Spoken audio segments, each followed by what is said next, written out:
bike technology moves really quickly. Every year new products come out that are lighter, stiffer, more aerodynamic, all supposedly making us faster. But how much difference does it actually make? How much faster are modern bikes? I really want to find out. So do I. Nice bike. Well, thank you very much. Do you fancy a race? Yeah? Okay. To the top and back? All right, sounds good. All right, you're on, Retro Me.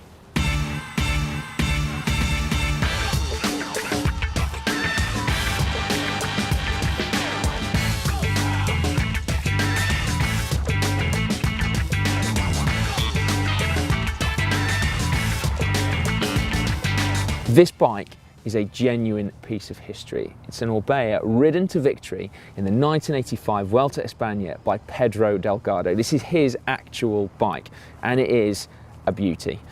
Steel frame, Vitus 788 tubes, got just 12 gears, provided by Simplex, Wainman rims, Wainman brakes, Michelin tyres, actually quite wide at 25C. The only thing missing, in fact, are the toe clips and straps.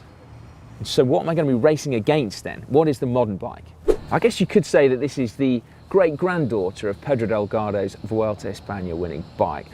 It's the Orbea Orca M Limited, and over the last 31 years, she's gone on something of a diet and lost some serious kilos. Now, no one has been near this with a welding torch. Instead of 9 steel tubes, we've got 130 laser-cut pieces of carbon fibre that are laid up, glued, and then baked together. We've also got carbon fibre wheels, seat post, bars and stem. 22 gears this time, Shimano's Di2, so they're also controlled electronically. And I'm very pleased to say that I've also got clipless pedals on this one. And so what is our racetrack? Well, the summit of that hill up there is 280 metres high. We've got 4 kilometres of beautiful twisting roads between here and there, and I'm going to race up and then back. Simply time the difference. No power meters, no heart rate monitors. We're going old school, purely on feel. How much faster is this bike? Run number 1. Let's see if I can do a Grand Tour winning bike justice. Now, this being 2016, obviously safety first. I'm not entirely sure as well what Mr. Delgado is going to make of my choice of footwear and lack of toe clips, but anyway, let's give it a whirl. Oh, down tube shifters, get used to that.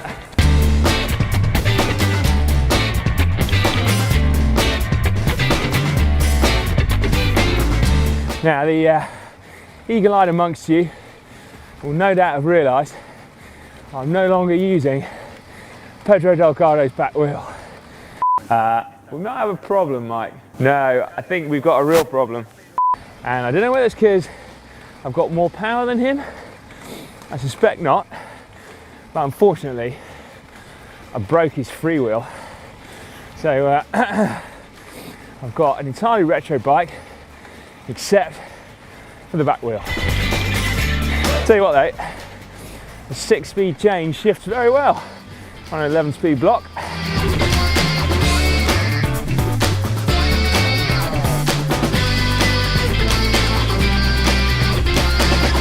Run number 2 coming up.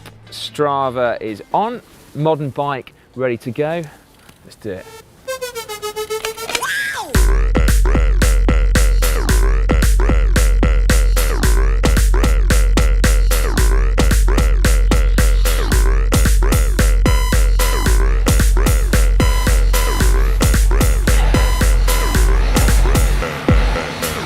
First thing you notice is how much stiffer modern bikes are.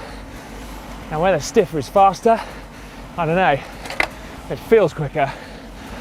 Also, changing gear, it's got to save time.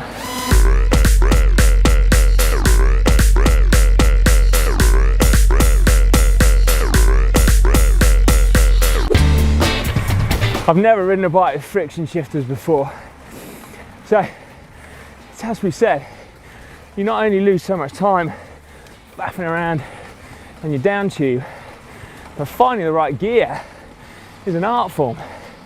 Even when I was actually able to use the right back wheel, I can see a steep bit coming up, so I'm going to have to change gear I've nearly run out, despite now in 11 sprockets at the back.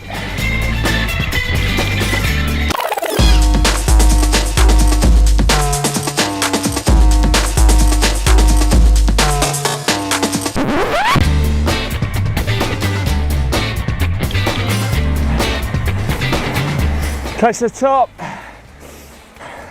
I'm getting nervous about the descent. There's the line. I'm getting nervous about shifting into the big ring. Ready? I'm in. Oh man, that was easier than I thought.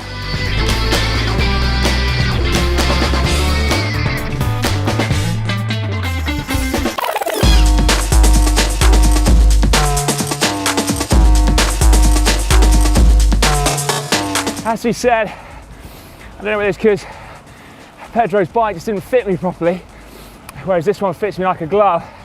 But I've got a lot more room here. Modern geometry has us a bit lower, so I find the harder I try, the lower I get. It's like aero groveling or something. Here's the top. There's the finish line, or halfway point.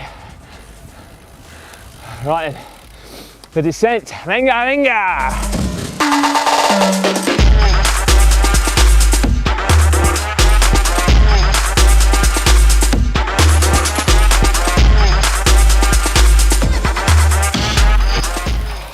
Right, stop the clock. That was bloody good.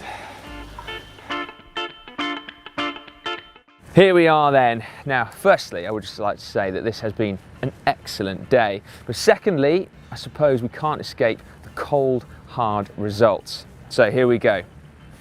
Now, on the modern bike, I did my little 5.7k loop in 12 minutes and 52 seconds. And then on Pedro Delgado's bike, I did it in a little over 14 minutes. Now, as someone has just kindly pointed out on Strava, that's probably the slowest that that bike has ever been. But I would just like to say that I think for the first time in GCN's history, I'm going to declare this an unfair test. That's right, GCN has not done science, because not only did I not have toe clips and straps, I also have just stolen that bike from Orbea's museum this morning. So it's perhaps not in exactly the same condition that Pedro Delgado rode it in the Vuelta. But nevertheless, it was an absolute joy to ride, and it's been a fascinating day because those bikes are like night and day. Yeah, that one's heavier, that one's not quite as stiff, and it's also only got 12 gears. But the simple fact is the geometry of retro bikes is completely different to modern bikes. So it feels totally and utterly different. The way it descends, the way it climbs, the way you get out of the saddle. Now, I suppose we probably should make a stab at answering our original question. How much faster are modern bikes? Well, let's say we've saved 4 kilos on an 8% gradient, 3 kilometer climb. That's probably worth a good 15 to 20 seconds. Add in the fact that it is more aerodynamic, even going uphill, that's probably worth about 5 to 10 seconds. And then descending, the brakes are significantly better, so that allowed me to go much, much quicker. So the fact is, technology has moved on and modern bikes are much faster. Now, if you excuse me, I might spend a bit more time on this one. Oh, sorry, I appreciate, yeah, I'm not going to leave you hanging. Now, if you want to see some more GCN videos, then if you click just up there, we've got a GCN Does Science playlist where we tackle some of the burning questions about cycling and cycling dynamics. Or if you click just down there, then we've got our previous retro versus modern video where Matt takes Stephen Roach's bike out for a spin. Finally, make sure you subscribe to GCN. You can do that just by clicking up there.